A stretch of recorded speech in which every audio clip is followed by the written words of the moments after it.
91%. That is the percentage of preventable battlefield deaths from the last 2 decades of U.S. combat operations that were caused by hemorrhage. Not airway, not chest wounds, bleeding. Almost all of it from locations where a tourniquet is useless. The neck, the shoulder, the groin, the torso. That statistic is where modern pre-hospital trauma medicine begins. And it is why the single most important skill a civilian can learn after tourniquet application is what to do when a tourniquet will not work. I'm Doc Marco Torres. This is Talking TACMED, episode 4. So last episode we talked about tourniquets, extremity hemorrhage, arms and legs. Today we're talking about the other 40 some odd percent of serious bleeds, the junctional and truncal bleeds or proximal bleeds that happen at places where you cannot physically place a tourniquet. These are not rare. A stab wound to the neck, a gunshot wound to the shoulder or the axilla, a construction accident involving a pelvic injury, a dog bite in the wrong place. Any of these will produce bleeding that kills in under 5 minutes if nothing is done, and that a tourniquet cannot touch. This episode is the second half of the hemorrhage control conversation. If you were with me the last episode, you have extremity bleeds covered. Stay with me for this one and you will have the rest of it. By the end, you will understand a hierarchy of 3 techniques, what each one is actually doing to the clotting cascade in the body, and which one to reach for first in a specific scene. Now, let me explain what your body is trying to do when you get cut. The clotting cascade. Within seconds of a vessel wall being breached, platelets in the bloodstream begin to adhere to the exposed collagen at the injuring site. They aggregate. They release chemical signals that recruit more platelets. Now, simultaneously, a series of plasma proteins are called clotting factors. They activate in a certain sequence, ending with the conversion of fibrinogen into fibrin. Now, fibrin is the molecular mesh that locks the platelet plug in place. A mature clot takes roughly 4 to 6 minutes to form in a low flow environment. In a high flow environment, like a severed artery, the blood is moving way too fast for the cascade to keep up. The body's own system cannot catch the bleed. So that's where you come in. What external pressure does when you push hard on a wound, you are reducing blood flow at the injuring site, giving the clotting cascade a chance to complete. You're also approximating, bringing together the tissue edges, which reduces the area the clot has to expand.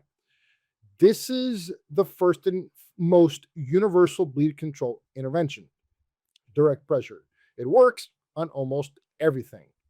What hemostatic gauze does, right? The COTC recommended brands like Combat Gauze and Celox, etc. These are impregnated with kaolin or chitosan. Kaolin is a mineral clay that directly activates clotting factor 12, which accelerates the entire cascade. Chitosan is a positively charged polysaccharide derived from shellfish that attracts red blood cells, which carry a negative surface charge and physically forms a seal. Both work by shortening the time between vessel breach and stable clot. Now, neither is magic. Both require correct application. Now, those 3 mechanisms, pressure plus hemostatic agent, and sustained circumferential pressure are the building blocks of the hierarchy. The COTC guidelines and the Joint Trauma System Prolonged Casualty Care Doctrine both describe a specific hierarchy for non-tourniquet amenable bleeds. The hierarchy is 3 levels, applied in order and escalating only if the previous level fails to control the bleed. Level 1, direct pressure with a gloved hand or a hemostatic agent-soaked gauze, held firmly for a minimum of 3 minutes without peaking. Most civilian-level bleeds, including many that look catastrophic in the first 10 seconds, will stop with this intervention alone if the pressure is hard enough and held long enough. Now, the mistake civilians make is lifting the dressing after 30 seconds or so to check. Lifting the dressing tears the forming clot and restarts the bleed. 3 minutes minimum before you check. Level 2, wound packing. This is the technique that changes everything for junctional bleeds. You take hemostatic gauze or plain gauze, that is all you have, and you pack it pretty aggressively into the wound cavity. You are not laying it on top, you are stuffing it inside, finding the bleeding vessel and using your finger to maintain direct pressure on that vessel through the gauze. You keep packing it until the wound is full and the gauze is firmly against the source. Then you maintain pressure for 3 minutes. Level 3, pressure dressing. Once packing is complete and the bleeding is controlled, you wrap the area with a pressure dressing, an Israeli bandage, and emergency trauma dressing, hem guard bandage, or anything similar. You do this to maintain the pressure you established with your hands. This is the handoff tool. It lets you stop using your hand and start managing the rest of the patient. Now, this hierarchy is not rigid. In reality, for a serious junctional bleed, you're often going straight to level 2, packing. That is a technique that saves the life. Direct pressure is for smaller bleeds. Packing is for the ones that matter most. Now, before we move on to application, I want to talk about something the doctrine has not caught up with yet. The hierarchy I just walked you through has been the standard for over 20 years. It worked, but it has 2 weaknesses anyone who has done this on a light patient knows. 1, holding direct pressure on a packed vessel for 3 full minutes or longer ties up your hands at the exact moment you need them free for the rest of the patient or for another patient. 2, traditional elastic pressure dressing spread force evenly across an area. Now that works on a mid-thigh wound. It does not work at the neck, the axilla, the groin, or an amputation thumb, which are the exact sites that kill people. There's a new system on the market that solves both problems. It comes out of 6-8 Medical Solutions, and the platform is based on the Pope point pressure concept. Now you have 2 devices, both FDA listed and CE marked, and being adopted fast across military, law enforcement, and tactical EMS throughout the world.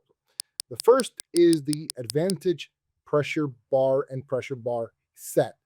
This is a mechanical pressure device with 3 differently sized pressure heads, and after you pack the wound with hemostatic gauze, you place the correctly sized head over the source and secure it under a bandage. The bar holds focused pressure your finger used to hold. Now it's hands-free. The clot forms while you work the rest of the patient. The second is the HemGuard targeted pressure bandage, which is built specifically for junctional sites, the neck, the axilla, groin, and amputations. It delivers focused mechanical pressure directly to the wound source instead of spreading force across the whole area. And it can be anchored up to 4 directions for mechanical advantage on anatomy that does not cooperate with a standard wrap. These devices are new, they're well received in the field, they're very affordable, and they're the first real innovation in the pressure impacting space in close to a decade. They simplify a process that, under stress, has always been the hardest part of the hierarchy to execute correctly. Keep them in mind as we walk through the next scene. Now put yourself in this scene. You're at a kid's birthday party at a public park. A 6-year-old climbs a fence chasing a ball. She slips. She catches her inner thigh on a piece of bent chain link on the way down. She lands on the grass. The wound on her inner thigh is about 4 inches long and roughly about 1 inch deep, and blood is welling up steadily. It's not spurting, but it's filling the wound faster than you can wipe it away. Now, this is likely a venous bleed or a small branch artery. The tourniquet may not be the right answer in this case because the wound is too high on the thigh to get a tourniquet above it cleanly. So, what does the hierarchy tell you to do? In the first 30 seconds, you've got the freeze override, the scene check, 911 designated, kneel, gloves on if you have them. If you do not, your hands are fine. The alternative is a child dying, and that is unacceptable in any circumstance. Bloodborne pathogen exposure is a problem you can solve at a clinic. 30 seconds to a minute, direct pressure with both hands, pressing into the wound. your whole body weight transferring through your arms. You don't peek, you count out loud to 90. If the bleeding is under control around 90 seconds, hold to 3 minutes, then escalate only if it restarts. 1 minute to 2 minutes, if pressure alone is not working, you escalate to packing. So you open your hemostatic gauze. One hand maintains pressure while the other hand starts feeding gauze into the wound with your index finger. You're looking for the source. When you feel the resistance of the vessel, you press your finger against it through the gauze and you do not move that finger. You keep packing around the finger until the wound is full. Your finger stays inside until you're done packing. In the next 2 to 5 minutes, you maintain direct pressure on the packed wound for a full 3 minutes. Then, with your other hand or a helper, you wrap a pressure dressing firmly over the packed area. Snug, not tourniquet tight. It's just enough to maintain the pressure you just established. 5 minutes plus, you assess, you keep her warm, you talk to her, you do not unpack the wound. EMS will take it from there. Now, this is the hierarchy applied. Pressure first, packing if pressure fails, or if the bleed is clearly too deep. Pressure dressing to lock it in, 3 interventions, maybe 2 minutes of active work, and a child goes home. So 3 takeaways from this episode. 1, the clotting cascade is a 4 to 6 minute process, and in a high flow bleed, your body cannot complete it on its own. Your job is to slow the flow long enough for the cascade to finish. Every intervention in this hierarchy is doing that one thing. 2, the hierarchy is direct pressure, then packing, then pressure dressing. For a serious junctional bleed, you're often just going to go straight to packing anyway. That is the intervention that saves the life. Pack aggressively, find the source, maintain pressure on it with your finger. 3, hemostatic gauze accelerates the cascade but does not replace pressure. The doctrine is gauze plus pressure, held for 3 minutes without peaking every single time. Now, this episode is the one that I want civilians to share the most because the tourniquet conversation has made it into popular awareness, but the packing conversation has not. And packing saves lives that tourniquets cannot reach. If this episode gave you one thing you did not know, one thing you now understand about your own body's clotting system, or about how to pack a wound, send this episode to one person who you think might need it. That's the only call to action today. Share it. Someone will be glad you did. On the next episode, we zoom back out. We go to doctrine. March is not a checklist, and the order of those letters is the difference between a live patient and a dead one. See you there. I'm Doc Marco, and this has been Talking TACMED. Stay ready.